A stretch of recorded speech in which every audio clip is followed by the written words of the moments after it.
Hi guys, this is JM.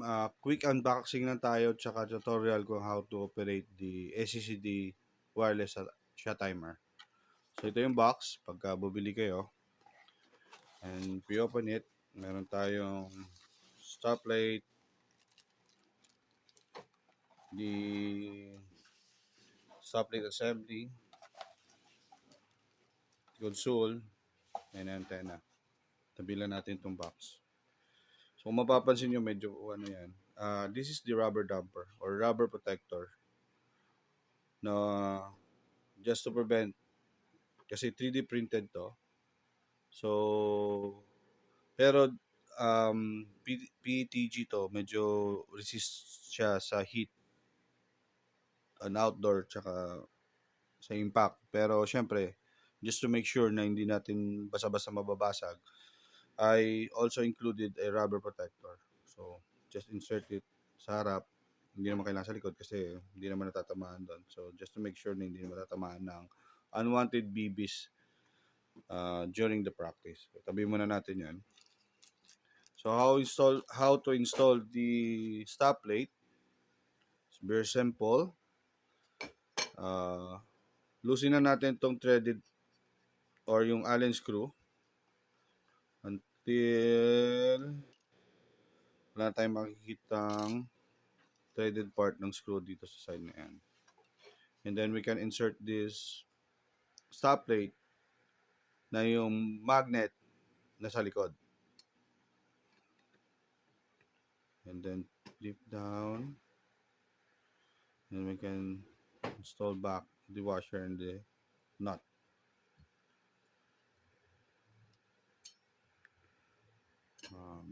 Oops.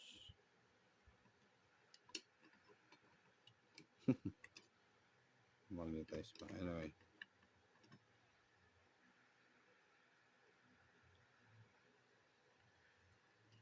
This is also to overview yung operational at saka paano gamitin tong sa wireless shot timer.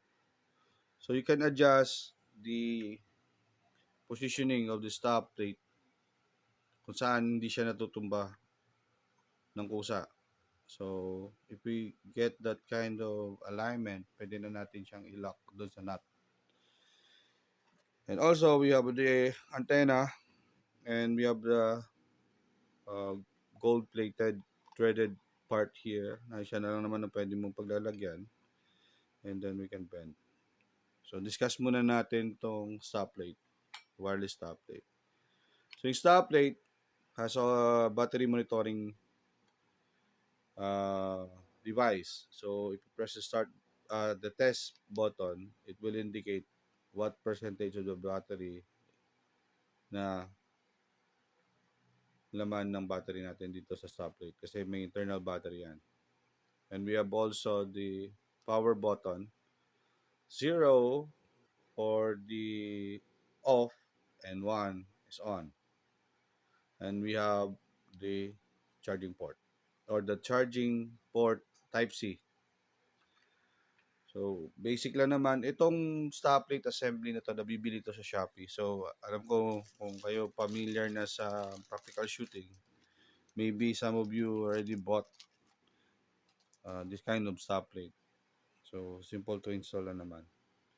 And we have the console. Ito palang unit na to will be shipped to Panay. And meron na tayong one power toggle switch, one toggle switch for the delay, white push button, and green push button. So if we switch it on, meron yung boot up mode saan lalabas niya ang pangalan ng SCCD Gen 3.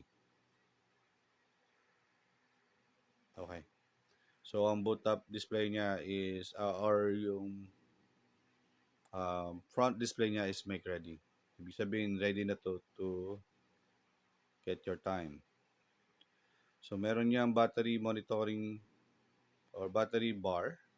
Meron niyang 4 na bar. Hindi lang makita sa camera kasi medyo masyado maliwanag. Anyway, um, OLED ulit pala 'to kung mapapansin niyo minsan that you're making a video and getting the time just to make sure you have a faster, um, what do you call it, refresh rate para hindi siya magkakaroon ng parang running yung screen. So, make ready. So, to get the time, just press the green button.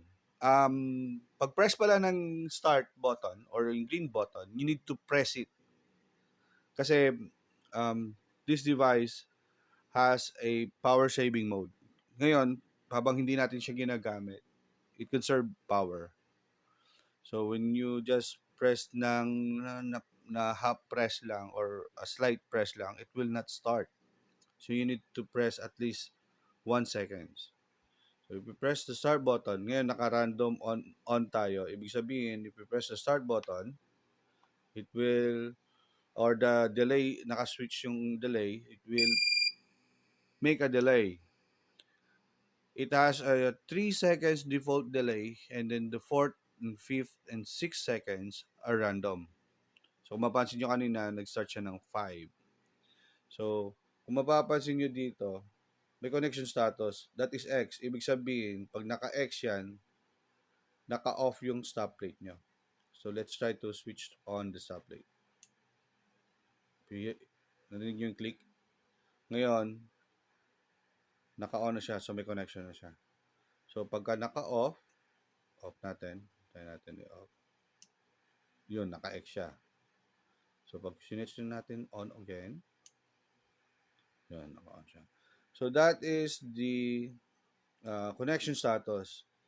Just to make sure, if you start the start button, malalaman na natin na, oops, we have a good connection with the stoplight. So if we hit the stoplight, it will stop the time. Finish. It's your time. So ngayon, meron naman yung, ito kasi yung delay on is for solo practicing. Pag nilagyan natin ng delay, kasi minsan kung ikaw lang mag-isa and then wala kang kasama, you can put this on the side or yung sa pocket mo kasi may belt clip naman to. So, pagka-press mo ng start, it will put a delay para makapag-prepare ka before you shoot the targets. So, kung meron ka namang range officer or match officer, you can switch the random off or the delay off. Pag naka-off, reset natin. Pag start natin yung start button, it will automatically beep. So, sa ngayon, connected siya. So, if we hit the stop plate, it will stop the time. So, what else na kailangan natin consider dito sa SCCD timer?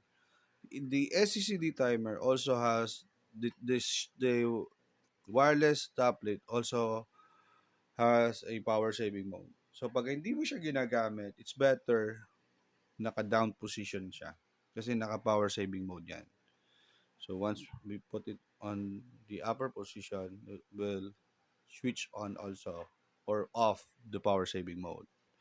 So simple lang naman to, and just to make sure na once you press the button, the push button, you need to press it to start the execution of the button.